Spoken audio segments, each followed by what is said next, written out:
SIR Shravanabelagola ವಿಧಾನಸಭಾ ಕ್ಷೇತ್ರ ವ್ಯಾಪ್ತಿಯಲ್ಲಿ ಬಹಳ ಪರಿಣಾಮಕಾರಿಯಾಗಿ ನಡೆಯಬೇಕು ಎಂದು ಶಾಸಕ ಸಿಎನ್ ಬಾಲಕೃಷ್ಣ ಅಧಿಕಾರಿಗಳಿಗೆ ಸೂಚಿಸಿದ್ದಾರೆ. ಚನ್ನರಾಯಪಟ್ಟಣದ ಮಿನಿ ವಿಧಾನಸೌಧದಲ್ಲಿ ನಡೆದ ಅಧಿಕಾರಿಗಳ ಸಭೆಯನ್ನು ಉದ್ದೇಶಿಸಿ ಮಾತನಾಡಿದರು. ಈ ವೇಳೆ ತಹಶೀಲ್ದಾರ್ ಶಂಕರಪ್ಪ ಹಾಗೂ ವಿವಿಧ ಹೋಬಳಿಯ ಕಂದಾಯ ನಿರೀಕ್ಷಕರು, ಇತರ ಇಲಾಖೆಯ ಅಧಿಕಾರಿಗಳು ಉಪಸ್ಥಿತರಿದ್ದರು. ಸಭೆಯನ್ನು ಉದ್ದೇಶಿಸಿ ಶಾಸಕ ಬಾಲಕೃಷ್ಣ ಮಾತನಾಡಿದ್ದಾರೆ. ಗ್ರಾಮದ ಹತ್ರಕ್ಕೆ ತಲುಪುತ್ತೆ ಅಂದರೆ ಅಲ್ಲಿಯ ಓವರ್ ಹೆಡ್ ಟ್ಯಾಂಕು ಕೆಲವು ಕೆಲಸಗಳು ಬಾಕಿ ಉಳಿದಿರ್ಬೋದು ಇದರಲ್ಲಿ.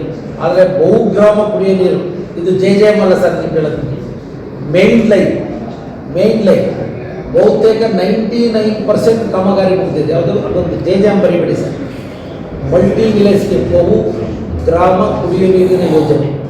ಯಾಕೆಂದರೆ ಅದೊಂದು ವಾಟರ್ ಟ್ರೀಟ್ಮೆಂಟ್ ಪ್ಲಾಂಟ್ ಅದನ್ನು ಮನೆ ಒಂದು ವಿಸಿಟ್ ಮಾಡಿರೋದಂಗೆ ನೀವು ವಿಡಿಯೋದಲ್ಲಿ ನೋಡಿದ್ದೀರಿ. ಒಮ್ಮೆ ಹೋಗೋಣ. ತುಂಬ ಅತ್ಯದ್ಭುತವಾದಂಥ ರೀತಿಯಲ್ಲಿ ಕೆಲಸ ಬಂದಿದೆ. ಅದು ತುಂಬ ಅಪ್ಡೇಟ್ ಆಗಿರ್ತಕ್ಕಂಥ ಒಂದು ಸ್ಕೀಮ್ಸ್.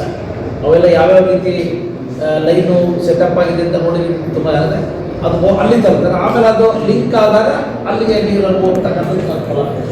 ನೀವು ನನಗೊಂದು ಹೋಗೋಣ, ಅದೊಂದು 2-3 ದಿವಸದಲ್ಲಿ ನಿಮ್ಮನ್ನ ಭೇಟಿ ಮಾಡಿ ಇಲ್ಲೇ ಮಾಡೋದೇ ಬೇಡ, ಒಬ್ಬರು ಸಪೋರ್ಟಿಂಗ್ ಕೊಟ್ಬಿಟ್ರೆ ಸೊ ಈಸಿಯಾಗಿ ಇದಾಗುತ್ತೆ. ಇಲ್ಲೇ ನಮ್ಮಲ್ಲಿ ಯಾವುದೇ ಕಂಪ್ಲೇಂಟ್ಸ್ ಏನಿಲ್ಲ.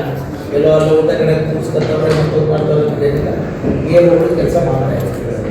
ಮುನ್ಸಿಪಾಲ್ಟಿ ಪ್ರಚಾರಗಳು ಇಷ್ಟು ಮಾಹಿತಿನ ನಿಮಗೆ ಒದಗಿಸ್ತಾ ಇದ್ದೀನಿ. ಇದಂದ್ರೆ ಮೂರೇ ಹಳ್ಳಿ ಇಲ್ಲ ಸರ್, ಸದ್ಯ ಕುಡಿಯೋ ನೀರು ಸ್ಟೇಜ್ ಬರ್ತಾ ಇದೆ.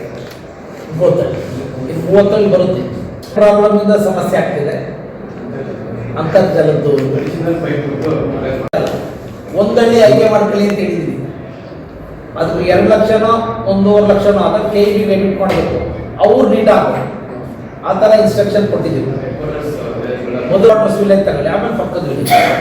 ವರ್ಷಕ್ಕೆ 2 ವಿಲೇಜ್ ಕಂಪ್ಲೀಟ್ ಆದರೆ ಈ ಹಗಲುನಲ್ಲಿ ಉಳಿತಕ್ಕಂಥ ಸಂಖ್ಯೆ ಕಡಿಮೆ ಆಗುತ್ತೆ. ಕರೆಂಟು ಕೊಡೋದಾಗಲ್ಲ, ಲೈಟ್ಗಳು ಬರ್ನ್ ಆಗಲ್ಲ. ಆ ಕಾರಣದಿಂದ ಇನ್ಸ್ಟ್ರಕ್ಷನ್ ತಮ್ಮ ಆ ಮೀಟಿಂಗ್ ಕರೀಲಿಲ್ಲ. ಆ ಮೀಟಿಂಗ್